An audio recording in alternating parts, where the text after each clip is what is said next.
Sir আপনার ডেলোবার্গে এসে আপনার কেমন লাগছে স্যার, বলুন কিছু বলবেন। ভালো লাগছে। আজকে একটা গুরুত্বপূর্ণ মিটিং আছে, তাই পশ্চিমবঙ্গের যে উন্নয়নের স্বার্থে এবং পশ্চিমবঙ্গে যে সাম্প্রতিক অবস্থাগুলো চলছে সেই অবস্থাগুলো সমাধানের স্বার্থে বা সমাধানের সূত্র খোঁজার জন্য আমি এখানে এসেছি, ডেলোতে এসেছি কালিম্পংয়ে। এখানে মাথা ঠান্ডা রেখে সমস্ত কিছু আলোচনা করতে হবে, সিদ্ধান্ত নিতে হবে এবং আমরা কিছুক্ষণ পরেই মিটিংটা শুরু হবে। আশা করছি কিছু সমাধান সূত্র বেরোবে। ঠিক আছে স্যার। ব্যাগে কি আছে? ব্যাগে কি আছে? আপনার ব্যাগে কি আছে স্যার? এই ব্যাগে সমাধানের সূত্র খোঁজার জন্য কিছু উপায় আছে।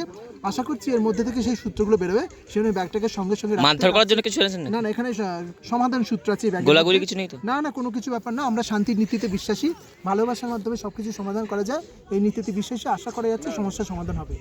মিটিং শেষ হলে আবার দেখা। আমরা কি চেকিং করতে পারি আপনার ব্যাগটাকে? না না, ব্যাগ চেক করা যাবে না। কেন কেন স্যার, কেন? এই আপনার ব্যাগে- ব্যাগে কিছু আছে স্যার? আমার এই ব্যাগের প্রতি যদি তোমাদের যদি ভরসা না থাকে তাহলে পশ্চিমবঙ্গের সমস্যার সমাধানের ব্যাপারে কি করে ভরসা করবে? আশা করছি এই ব্যাগটার আপনার প্রতি ব্যাগে ভরসা কিছু রাখলে- থাকতেই পারে। ব্যাগের প্রতি ভরসা রাখলে সমস্যার সমাধান হয়ে যাবে। ঠিক আছে, আমাদের মিটিং এখন ঠিক আছে, আমরা বাকিটা ব্যাগটা স্যারের ব্যাগটা চেক করা হবে, দেখবো আমরা ব্যাগটা কি আছে। হ্যাঁ, ব্যাগটা আমরা চেক করব।